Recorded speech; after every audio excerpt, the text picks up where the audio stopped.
సేవ చేయాలన్న తలపు ఉంటే చాలు, ఏ కష్టం అడ్డు రాదన్న ఓ సూక్తిని నిజం చేసింది ఓ పారిశుద్ధ్య కార్మికురాలు. హైదరాబాద్ జియాగూడకు చెందిన అలివేలు జిహెచ్ఎంసీలో పారిశుద్ధ్య కార్మికురాలిగా విధులు నిర్వహిస్తోంది. విధి నిర్వహణలో చాలా మంది తిండి లేక అల్లాడుతూ ఉండడాన్ని చూసి చెలించిపోయింది. తన వంతు సాయంగా తన జీతాన్ని సీఎం సహాయ నిధికి అందించింది.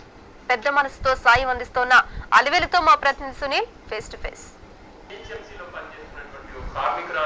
90% కూడా సీఎం సహాయ నిధికి అందించింది. ఇప్పుడు ఆమె అందరి మన్ననలు కూడా అందుకుంటుంది. ఇప్పుడు ఆమె మనతో ఉన్నారు. ఆమె గత కొంతకాలంగా కూడా జిహెచ్ఎంసీలో పారిశుద్ధ్య కార్మికురాలుగా పనిచేస్తుంది. జియాగూడలో నివాసం ఉంటుంది. ప్రస్తుతానికి అలివేలు మనతో ఉన్నారు. ఆమెతో మాట్లాడే ప్రయత్నం చేద్దాం. చెప్పండి అమ్మా, అసలు మీకు ఎలా అనిపిస్తుంది? మీకు వచ్చిన జీతాన్ని అంతా కూడా దాదాపు సీఎం సహాయ నిధికి ఇచ్చారు, ఎట్లా అనిపిస్తుంది?